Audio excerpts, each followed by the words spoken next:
Bluff City Media presents the Two Buck Sports Show. Stepping up to the microphone are your hosts, Drew Gann and Rusty Witten. Now, let's get to the show. What's up, everybody? Welcome to your Thursday edition of the Two Buck Sports Show. I am your co-host, Rusty Buckets, coming to you live from East Memphis on this gloriously warm Thursday. I got my guy, Drew Gann, who is currently in a meeting to be here with us, hanging out today on our lunch break. Drew, what's going on, buddy? How are you? I'm good. I'm real good. It's a beautiful day outside. I've played around outside today. I've been extremely busy at work, but it is really nice to just have a lunch meeting here with you today, Rusty. Yeah. You know, we got to do what we got to do to get the show out for the people, especially, excuse me, in such a big week. You know, my voice is still recovering from Tuesday night. Drew and I had an absolute ball.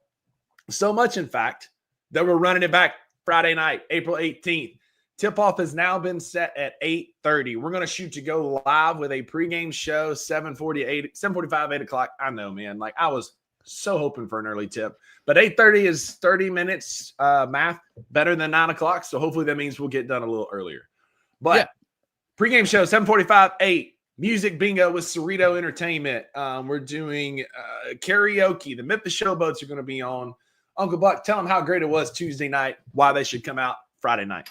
Oh, it was a blast. I'm telling you, like, I don't know what I expected, but it wasn't like 150 people packed into a tap room to watch the Grizzlies together. It was great. It was the best experience I've had watching the Grizzlies outside of the FedEx Forum in my life. You know, everybody is watching the games at home or in the arena, and we're offering you the perfect middle ground here. It's a cheaper night. It's a night with friends, because if you're anything like me, I hate watching basketball or any sports games with people who are not watching the same sports game and doesn't have the exact equal or more level of interest in it than I do, because I want to watch sports when I care about these teams.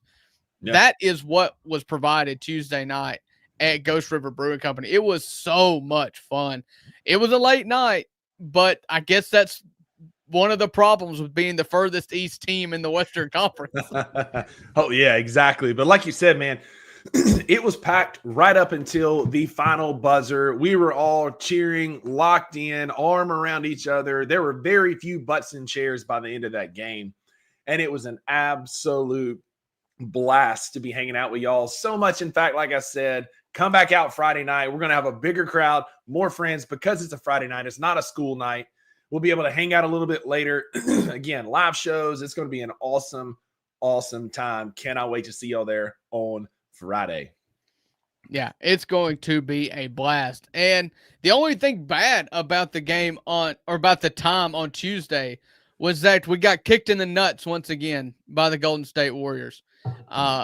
The Grizzlies lose by 6, was it? Yeah, I think it ultimately ended up being 6. Yeah. Yeah. And the last 2-minute report came out yesterday showing a flurry of missed calls, 4 blatantly missed calls by the referees in the last 2 minutes of the game. One of which was absolutely critical, would have been critical for the Grizzlies, but I believe it was 2-2. Like, we got the benefit twice, they got the benefit twice. Just the one with 7 seconds left that would have given us the ball. That one was pretty brutal. Yeah, we'll get to all that here in a few minutes as we digest Tuesday night's game. In the meantime, I've got some questions for you surrounding the playoffs, Uncle Buck. So every Thursday here on the Two Buck Sports Show, we are live at noon, and our first segment is Real versus Counterfeit. So why waste any more time?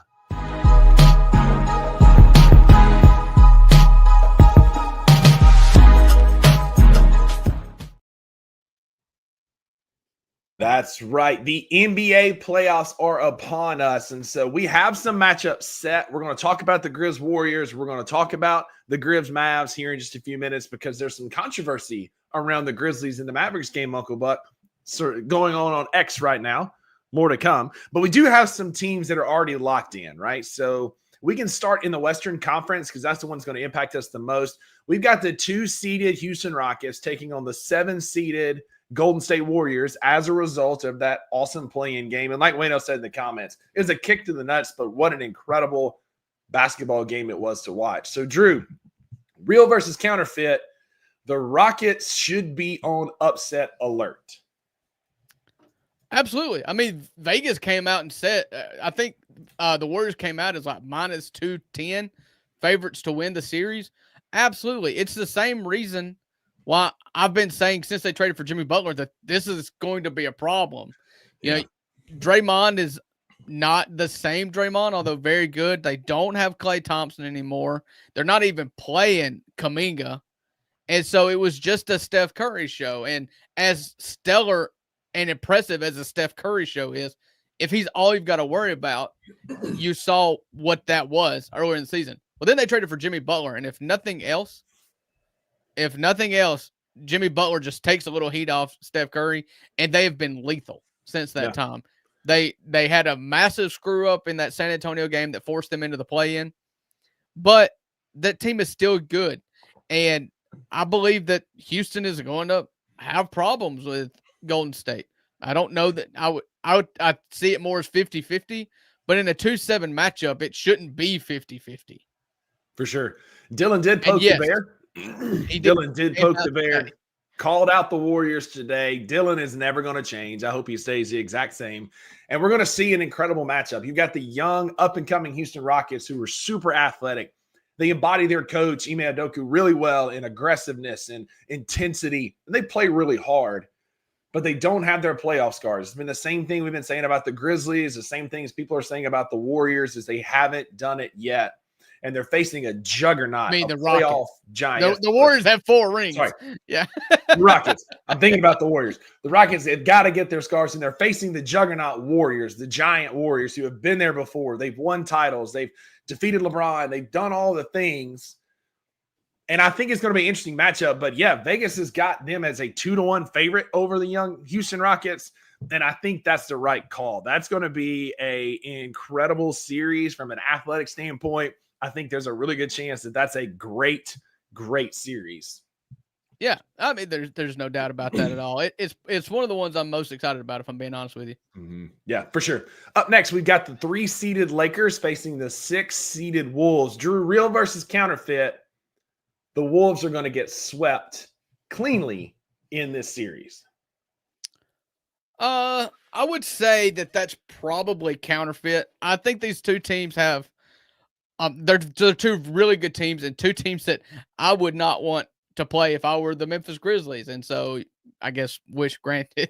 But yeah, I obviously am going to lean pretty heavily to the Luka and LeBron Lakers. They have been absolutely on fire. Both these teams finished the season really good and have a lot of confidence coming into it. That's why I don't think either side sweeps the other one.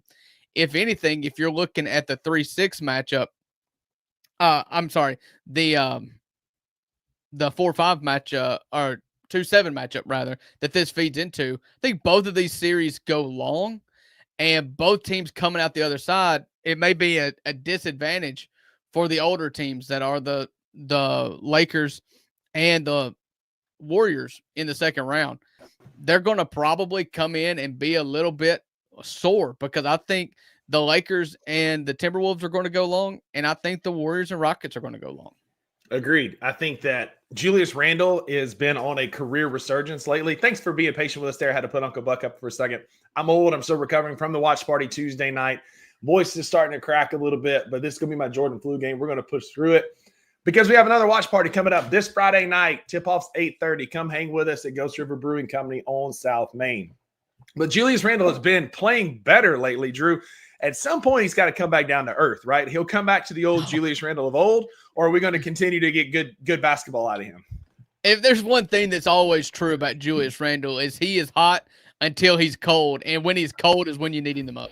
I was dumb that in that second, I guess the front end of that Minnesota-Denver back-to-back the Grizzlies had, that Julius Randle continued to make tough shots all night. I was so thrilled that he was just shooting fireballs in the first half because I knew that was going to be bricks in the second half. And it's the first time I've seen it not work out that. Unfortunately for sure, but Minnesota is a team playing inspired basketball. They finished hot, just like the Lakers did. Once again, I'm gonna go playoff experience here. I know Luka he's got finals and finals run experience. Of course. Obviously, there's LeBron. LeBron's a little bit hobbled. I don't know that he's still 100% from that groin injury. He also can come up hobbled at any point because the guy's 40 years old. I know it's a freak, it's a freak athlete that we've never seen anything like in the NBA. But I trust experience. I trust the guys that have been there. JJ Redick has done an awesome job taking over with the Lakers. And so I think the Lakers win this. Could be a long series, but I do think the Lakers pull this one out. I do too. And if there's one thing that you can always count on with the Timberwolves is that Rudy Gobert is going to be played off the court. So I don't really know how the Lakers do it, but yeah, they don't have sure size. It will be done because Jackson Hayes is not extending out to the 3-point line by any means. Mm-hmm. And so I'm not really sure how they do it, but he's going to get played off the court somehow. JJ will figure it out. Lastly, the last one we're going to talk about today in our Real versus Counterfeit segment on your Thursday lunch edition of the $2 Sports Show could be one of the more physical matchups and a team that I am so grateful that we didn't end up having to play because it was a great game with the Warriors. I think we got embarrassed had we played the 5th-seeded Los Angeles Clippers who traveled to Denver for game 1, the 4th-seeded Nuggets. Drew, I think this is going to be a great series. That Clippers team is hot. Kawhi has been playing better. He looks healthy. James Harden looks healthy. He's playing well. And we talked about it a bit on the Daily Grind this morning, but Zubac has been awesome this year, especially down the stretch. He has made a strong case for that third-team All-NBA. A lot of the early ballots that have been released have replaced Jaren on the third team with Zubac. And he's got he's on the comeback and most improved player of the year odds. Now, he doesn't have great odds, but he's in the top 5 in both of those. He's in the conversation. This Clippers team is playing good basketball at the right time against the superhero, echolocation, Batman, Nikola Jokic, and the Nuggets. Man, I would put my money right now, feet to the fire. I'm taking the Clippers in 7 in this series. This is going to be a good series for sure. It's two teams, though, that's going in opposite directions. You never want to bet against Nikola Jokic, but if you told me that one of the 3 series, obviously whoever Oklahoma City plays in the first round is probably going to get swept. But if any of the other 3 series, this is the most likely one to me to end in a gentleman's sweep because you just look at the chaos of Denver. They a week ago fired their coach and GM. They did muster up on Sunday and had some luck to avoid the play-in, but they're not playing well by their standards to end the season. And conversely speaking, the Los Angeles Clippers are playing with their heads on fire right now. Yep. They've got Kawhi Leonard, who, when healthy, is a top 10 to 15 player in the NBA, and he's a multiple-time NBA Finals MVP. And like you said, I would just reiterate a lot of what you said. I think Zubac has been good, and James Harden, despite how much I hate him, he fits a role that's really good, and he's just being a general on this team, and it's a role that's really good for him, and he's playing really well in. That's it. And then again, you get Kawhi Leonard of old. There's the talks of him being a robot and a machine again. And anytime you're talking about Kawhi being a machine, that's dangerous for those other teams because he can score efficiently in a hurry, given health, and that's what we've seen. So, Drew, And real quick, Wayno in the comments says, I think he's thinking I'm discounting 3-time MVP Nikola Jokic, and I'm really not. But the problem with Jokic is it's not a Jokic problem at all. Mm-mm. It's a Russell Westbrook problem. when he won a title, Jamal Murray was the second best player on the court, and Jamal Murray has been a pumpkin. And you're just depending on Russell Westbrook, and you're depending on Michael Porter Jr., and you're depending on Jamal Murray and Braun. Don't call me Brown, whatever his name, Christian Braun. Brown. I hate the fact that he says, "Oh no, it's Brown." Like, no, not here, not on this side of the pond. Nowhere is Braun pronounced Brown. Yeah, especially when you can go to Walmart and buy a Braun razor that's spelled that exact same way. Brawny paper towels. Okay, come on, bro. It's just not true. It's more of a Russell Westbrook, Jamal Murray problem than it will ever be a Nikola Jokic problem, who's averaging a 30-point triple-double and not going to win MVP this year. And we did not even talk about Norm Powell, who's been one of the best guys off the bench all year, shooting a career high 3-point percentage. Like, Yeah. Just a role guy that is just absolutely excelling on this team. And Ty Lue is a top 3 coach in the NBA. He is. You're talking about playoff scars. He is a generational talent at coach. Yeah. Sure. I'm in on the Clippers right now, as bad as I hate to say it. Yeah, same. It hurts me from a rivalry standpoint of old. But speaking of a rivalry standpoint with the Clippers anymore. That's what I said of old. I said of old. Yeah, I know. Speaking of rivalries, we've talked enough about. We kind of danced around the issue. We had a installment of the Grizz Warriors rivalry Tuesday night that we've got to dive into because what a game it was to watch.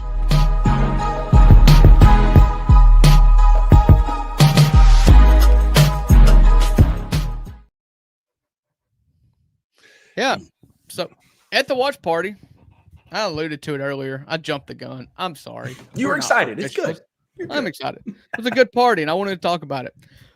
But to end off that party, it was like you go to college, and then right at the end of the party, the cops showed up. That's what it felt like, as the Grizzlies have a 5-second call to basically squander their one shot at tying that game and having a chance to win it.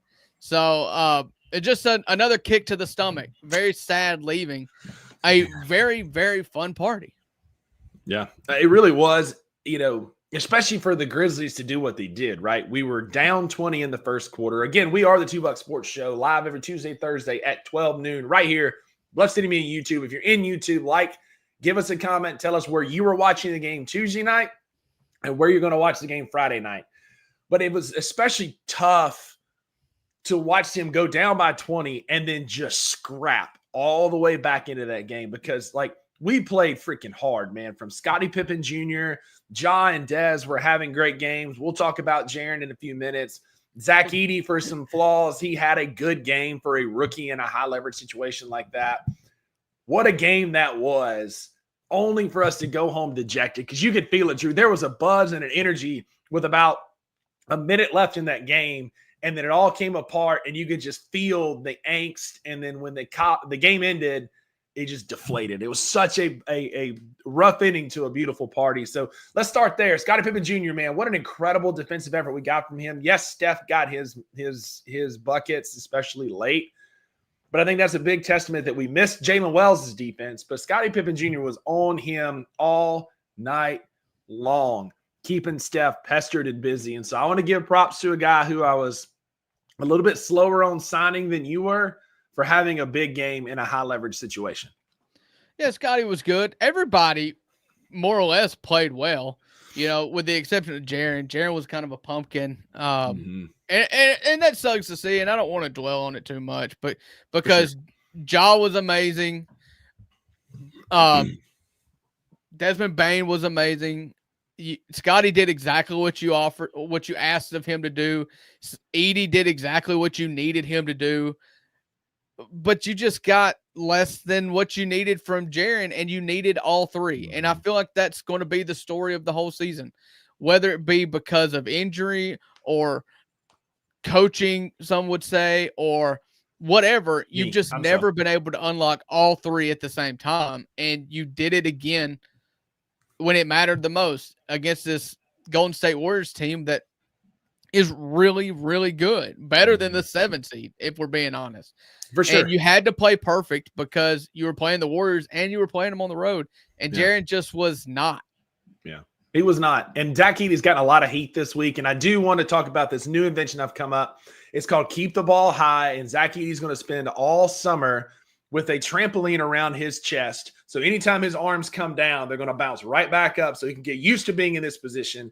Because if he dribbled that ball one more time, when you're 7 foot forever and you're surrounded by guards, I was going to lose it at the watch party.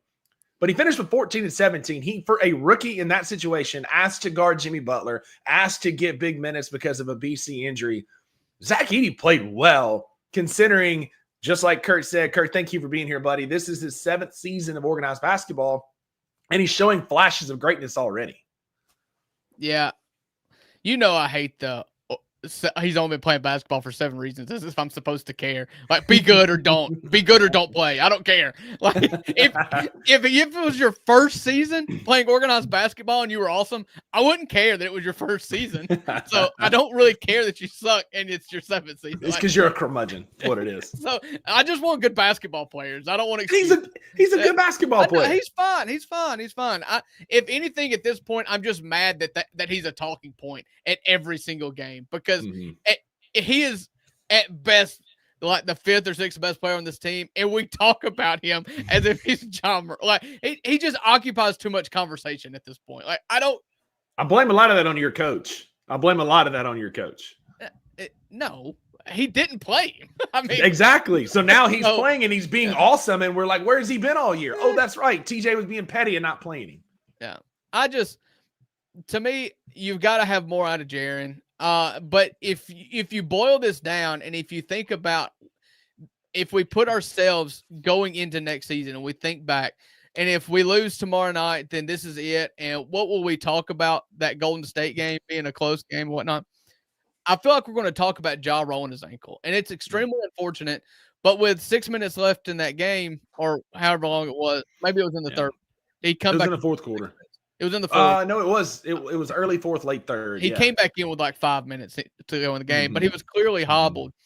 And the Grizzlies had come back and even taken a lead, and they did it without Ja, who was absolutely incredible. And so I'm scared that for the third time in our last 3 playoff trips, we're going to be talking about a Ja injury. And it sucks, and I'm not being a hater by any means, because all of them were like flukes, like a rolled ankle, or Gary Payton punching him in the kneecap, or like, it's stupid stuff, but it's stuff that we're talking about again.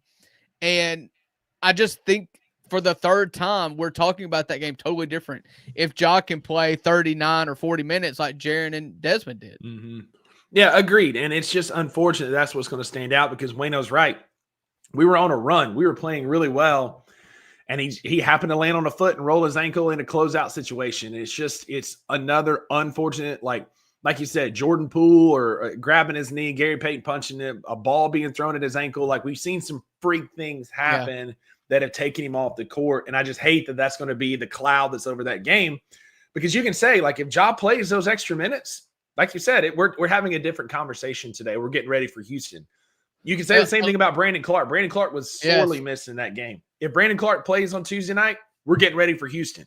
There's so many things that could have led to that, but Ja's injury will be a cloud over that game on what was an otherwise awesome Ja Morant game. It's a point that I've made a few times, just kind of a thought exercise out loud, is like, we always talk about playoff scars, but I feel like we've got playoff excuses. Like, every time we've been in the playoffs, you lose a series to let's see. The first time you were the 2 seed, you won a series against Minnesota, a really good 6-game series, in which at one point you were down 2-1. And then you lose that season to Golden State, and that is the Dylan Brooks his capital was decapitated. He tried to murder. He decapitated Gary Payton Jr. and Jordan Poole punched Ja in the kneecap, and Steven Adams we thought was going to come back and never did. Yeah. And so you've got that excuse. You've got that excuse.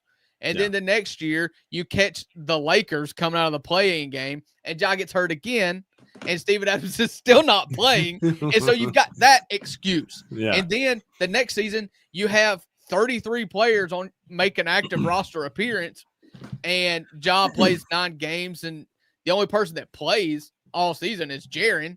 And you have that excuse. And then this year you've got an excuse. And I'm hoping, but I'm scared at the same time. I'm hoping that these are building blocks and scars, and not just chalked up into the, oh crap, we got hurt. Yeah. Just wait till we get healthy once again. Which leads me to my next point. What a professional segue. We got $2 Sports Show here. We got Uncle Buck, who is a true professional here. We got Santi Aldama on this team. We had 14-8. That's for you, Wayno, saying we're avoiding him. Yeah, he was a -6, but he had 14-8, which for Santi was not the problem. Not at all. Like that, not at all. That play call was bogus. It was an awful design call. And if you watch, Jaren starts to play with his jersey tucked in and ends with the whole thing pulled out. He was getting held. But I like it would have physical play late in these games. I do like that. But but it would have been a holding penalty on an NFL Sunday 10 times out of 10. But if you put these side by these two plays, I remember, I don't know, it's a month or so ago, and I can't remember exactly what game it was. Although I think it was probably a Lakers or a Warriors or a Rockets game where Desmond Bain inbounded the ball at the same time and he threw it out of bounds, and everybody criticized Taylor Jenkins for making Desmond Bain the inbounder. Well, once again, we put in Santi. But the play was just bad. The play was bad. It was a slow development play. There was no urgency by Desmond Bain is the primary ball getter in that. And he had no sense of urgency at all. Like, he started in the far corner. It was a bad design. It was badly executed.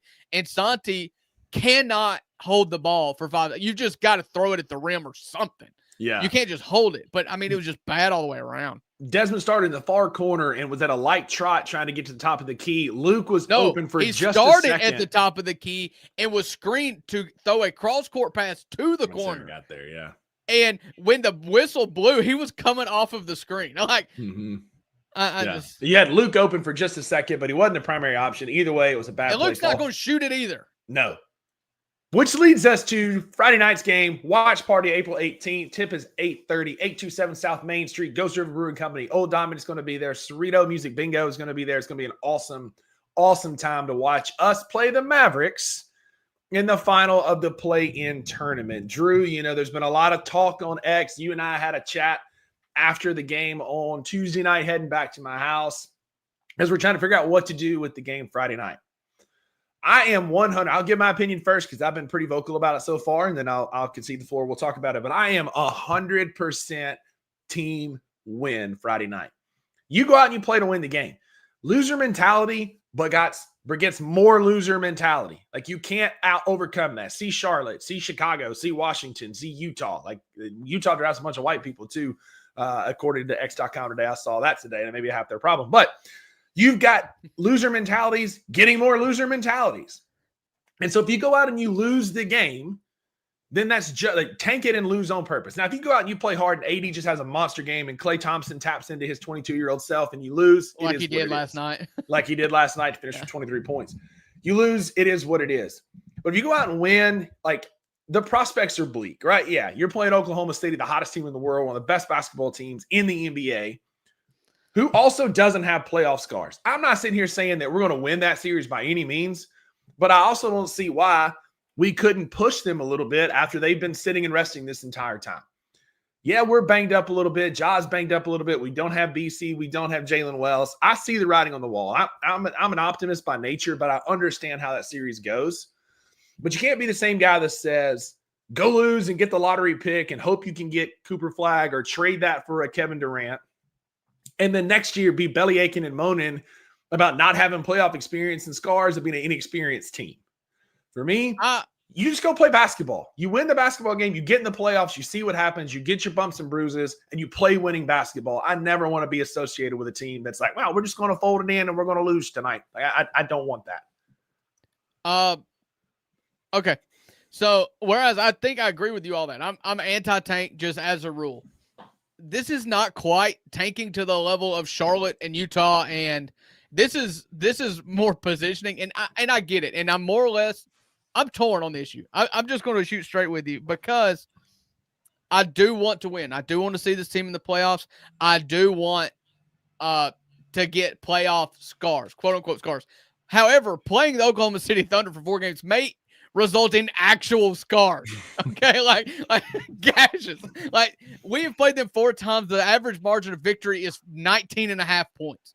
Sure. It's a terrible matchup. It's a team that is being running on all 9 or 10, 12, 14 cylinders all year long against the Grizzlies, who for 83 games now, we've just bellyached about not being able to fire on all cylinders, or not one time. And so this is where I think I land on it, okay? And I'm not I'm torn on it, and so I'm going to try to thread the needle a little bit, and ultimately, I'm just going to give you where I'm at. Nobody rides a fence like Uncle Buck No, on the 2 Buck Sports Show. I can tell you that. I'm just telling you my opinion on it. Okay. Nobody rides a fence. We talked about the play-in game and how we were the Golden State versus Clippers game was so important that we caught Golden State. We both said that we would not look forward to a play-in game against the Clippers. In fact, we both said that would be terrible, and I would dread watching that game. Agreed. That's where I'm at if we win. Like, that's the best case scenario is like, okay, and I get the playoff scars. I get, ultimately the best case scenario is a gentleman's sweep. You get game 3 at home, but even then I feel like that's pretty long odds. Now, does it pay dividends in the long run? Maybe. Maybe, but you're also just ending your season on the biggest L of the whole season of L's.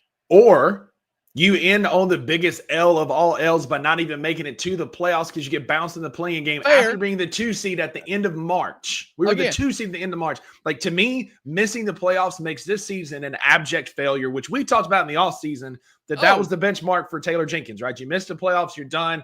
That's what happened, right? I'm going farther than that. This playoff with a first round, this season with a first round exit is a failure. It's already a failure. It is. But that is then compounded by not even making the playoffs and getting bounced in the play-in tournament to a Dallas Mavericks team that, your JV played their JV, but you beat the sleeves off just on Sunday. Like, to me, that is a loser mentality going to that game saying we're going to lose and we're going to keep this lottery pick. Heading into a summer. Hang on, I'm almost done. This is quick. Well, heading into your a summer. Your point interrupted the middle of mine. I'm sorry. The middle of my sentence interrupted the first of yours. No, absolutely not. But this builds some momentum going into a season when you need to try and get a veteran to come in and help from a wing, or you're going to be renegotiating with Jaren. I think a loss in the play-in is way worse than in the playoffs. And so if you look at it going forward, and this is the only reason why I said that the conversation will be had, because we know Zach Kleiman, and this is a conversation that's going to be had. Okay. And I'm not necessarily advocating for it. However, as an empathetic person, I see the merit slightly. Whereas I'm probably don't agree with it. We need veteran help. You've said it. I've said it. Everybody who watched the Memphis Grizzlies you don't have assets to get veteran help. You're not getting them in free agency. You never do. You got Solomon Hill in a trade. You got Jay Crowder in a trade. Those are the only 2 veteran guys you've brought in on this team. Marcus Smart, got him in a trade. You do not get free agents in Memphis. You just haven't. There's been no record. I hope I'm wrong, but I'll be wrong for the first time. Okay? And there's also no history of big trades. Like, who's going to talking about big trades? I'm not talking Kevin Durant right now. I'm just talking about locker room guys. The locker room guys we've only gotten via trade. Sure. And if you've sent out 3 first-round picks for Marcus Smart at this point, you don't own your first round this year, and you don't have any contracts because they've been so good at finding these diamonds in the rough that they're paying them nothing. And so you don't really have if you want to have the big 3 and continue to go forward with this big 3, you're going to have to attach draft capital to it. And you're giving up your draft capital for a first round series against the Oklahoma City Thunder that you haven't gotten to play to single digits all year. Like, that's just the argument that's being made. And I see validity to it. I don't think I'm not advocating it for it, but there is a valid talk to be had. So there could be, but we have recent scenarios where trades have been declined. This is not 2K. Before we logged on this show, I literally saw somebody who had rebuilt the Grizzlies, and one of the trades was John Conchar and a second-round pick for Nickeil Alexander-Walker from the Timberwolves, and moving all these different pieces. Yeah, this is not 2K. You spend too much time listening to those people. This is not. I just literally saw it before I hopped on here. It's not 2K, right? So we don't using that 14th pick might get you a guy, or you can piece together some of these future draft picks that we have because we have these young guys. We have superstar in Ja Morant. Getting a veteran wing piece that could come alongside him is not going to require a 14th overall pick. You can piece together a package with some players in contracts, future draft picks, and make that happen and not need that 14th pick when you can go into the playoffs where anything can happen. We are a pro-family. We are a positive show here on Bluff City Media at the $2. We don't wish ill will on anybody. But ankle turns happen. Things happen, and goofy things can happen. So then you go get playoff experience and say you lose 4-2 or even 4-1. But that is scars for Scottie Pippen Jr. That's more time for Zach Edey to play. That gives opportunity for, again, exposure to high leverage situations. You go get those scars. You make a move in the offseason for veteran pieces and that sort of thing with what you have, or you run it back with youth and see what you've got. Those are your two options. And I think we have to make a trade or go get a veteran piece. And I don't know that getting the 14th overall pick is going to for sure get us Devin Booker or Kevin Durant or any high profile free agent. I'm not talking about those guys. But then you can piece a couple second round picks together and go get like a mid-level veteran locker room wing guy that can help you grow and be that guy in the locker room. Yeah. I'm just so torn on it because it ultimately stems from the fact that I'm an eternal optimist as well, but I'm also a realist. And I don't see any way that this Oklahoma City Thunder first round matchup looks good in any way. Like it just, if you put odds on it, the heavy favorite would be a sweep. Like I'm telling you, I'm not sitting here saying that it's an optimistic. I'm fired up to play the Thunder. I'm just saying I would rather win and play the Thunder than go out tomorrow night with the mentality of we're going to lose this game and sit into the offseason. I more or less agree with that because I don't like losing. I don't like losing on purpose. And keep in mind, the other side of this argument that I'm portraying right now is as a fan. If anybody any player or coach in that locker room is pro, let's just pack it in, then ship them out. Get them out. I don't want them here. Like, Get them out of here. Just that. You know, I was listening. It hurt my feelings. Okay, the 3 jerseys retired in FedEx Forum. All 3 of them were present on the latest episode of the Out the Mud podcast. TA and Zebo had Mark on. And at the end of the show, TA brought up to Mark what Jaron said on the Out the Mud podcast, that they would beat the current or 2022, the peak of this generation of Grizzlies. I think we'll all agree was in 22. Would beat the 2014 peak grit and grind Grizzlies 4-1. And Mark's only response was, are they going to play basketball? They don't even play 3 games in a row. And I got so mad. Yeah. I mean, I was like, that hurt. Like I don't want to hear that from you. You're right. Do you remember? Yes, do you remember? Right, do you remember who was? Do you remember who was Team Grit and Grind when we had that discussion? What? When you and I had that same discussion, do the Grit and Grind era Grizz or this new Grizz? That was preseason. There was one of us who was pro Grit and Grind. I'll say this: the last thing I want to say about this we're arguing peaks here, and I still stand on that side. But we're talking like the last thing I want to say about this before we talk about the Mavericks game specifically, because I'm done giving this enough air. We're both go play winning basketball, and if you keep the pick because you lost the game, then that's fine.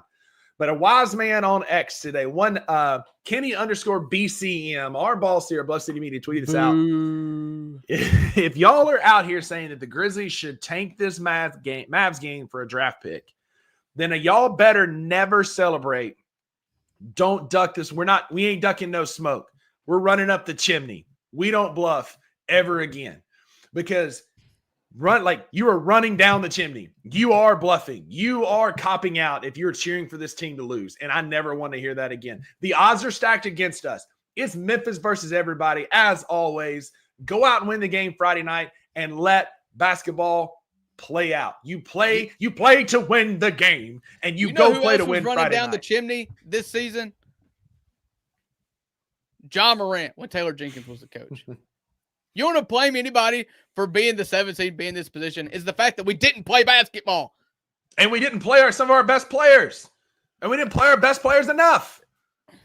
We're not making this a Taylor Jenkins thing. I'm making it a John Morant thing. He missed like 40 games this year. We're not going to take your side, but we're going to take my point. As soon as he gets fired, he's like, oh, I'm healthy. Like, I mean, it was criminal mismanagement of minutes leading up to that. But enough of the history revision. Drew, what do we got to do tomorrow night to beat the Dallas Mavericks? They've got Anthony Davis, who's been a thorn on our side. Klay Thompson looks like he's found his legs again. What are we going to do to beat the Mavericks tomorrow night in Memphis? Play good basketball. We're better than Dallas. I mean, I think we've seen that all year. I didn't do the research because I had a busy morning, but of the games we played against Dallas, we played them 4 times. How many of them did Anthony Davis play in? I'd be curious to know what the outcome of them was, but I think we won 3 out of 4, if not 4 out of 4 against Dallas this year. So, I mean, the Grizzlies are the better team. A lot of the points are the same that I'm going to make. You know, the big 3 has to play well. Jaren has to play well. He's got to stay out of foul trouble. But if Edey, just go get your 6 fouls, hacking on Anthony Davis, and he'll come up limp by the 3rd quarter. So the Memphis Grizzlies have not played Anthony Davis with the Mavericks. We beat them on the 13th. We beat them on the 7th of March. We beat them on the 6th of January, and we lost on December the 3rd. AD was out with that groin strain for the March 7th game, and then he didn't play on Sunday either. So we've yet to face the AD-led Dallas Mavericks. So we're with 3-1 this year against them. Especially compared to the Golden State team we just played that's extremely small. Dallas can throw out AD and Lively and PJ Washington and Daniel Gafford and just overwhelm you with size. And so you're going to need a big game from Jaren Jackson Jr. And listen, there's going to be a lot of conversations after the season about where it went wrong for all parties involved, because you've got a real BCAD moment here with the Taylor Jenkins firing. And Jaren has, in my opinion, lost an edge, and maybe it's Ja coming back and not Taylor Jenkins getting fired. Like, I don't know where it is. There's a lot of debate that's going to be deserved to have based on his drop off after Taylor Jenkins got fired. But they're going to have to string it together. Like, sure, at some point, like, I don't know if it's this off season because of just the constant injuries, or maybe you run it out for another season. But this big 3 has not played well together in a long time.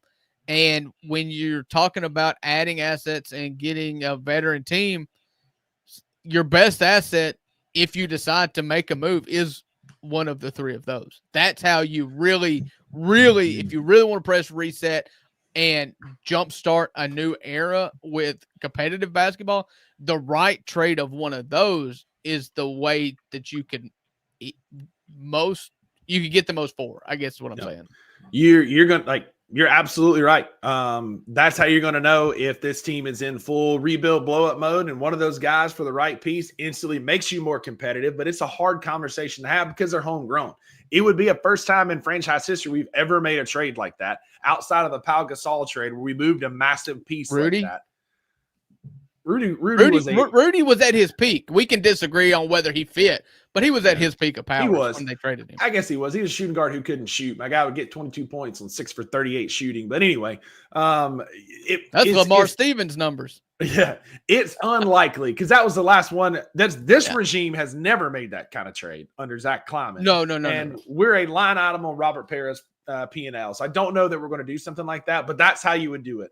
But as far as tomorrow night, you go out and you play your basketball. You get Zach Edey going. You get your big 3. It's always, Ja and Dez, or Dez and Jaren, or Jaren and then Ja. And it's never, you're right, we haven't had a 30-30-27 night from the big 3 in a long time that was efficient and effective. You're going to need that tomorrow night to beat Dallas because Anthony Davis gives Jaren problems. He gives us problems in the post. It might be time for some John Conchar minutes on Anthony Davis because he has not one but 2 blocks where he pins him to the backboard in the playoffs. Maybe tomorrow night is the Jitty game. Jitty was good against Golden State. He wasn't bad. He really wasn't. He's a good basketball player. That's Rusty's way of saying, of not giving the compliment while also acknowledging that he was good. He says he wasn't bad. That's you giving props. I want everybody to know that. You're giving massive props to John Conchar right now. You just can't make yourself say it. He wasn't a net negative. Let's put it that way. He was a net positive. he was good.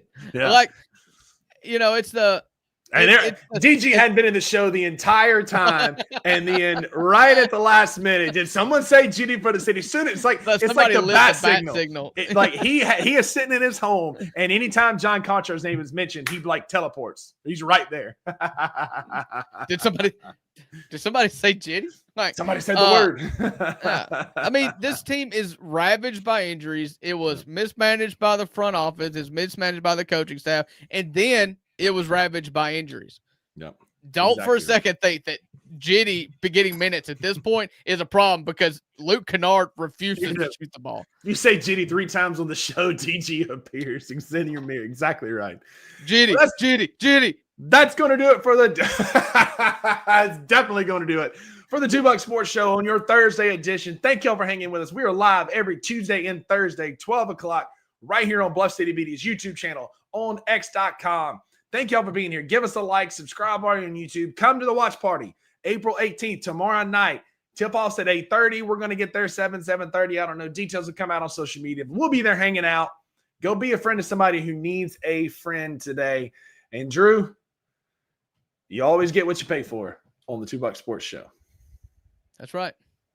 You stole my line again. I stole your line again. I'm trying to get all this stuff together, land this plane, be professional, but there are no refunds for what you hear on the $2 Sports Show. With the $2, you always get what you pay for, which is not a producer.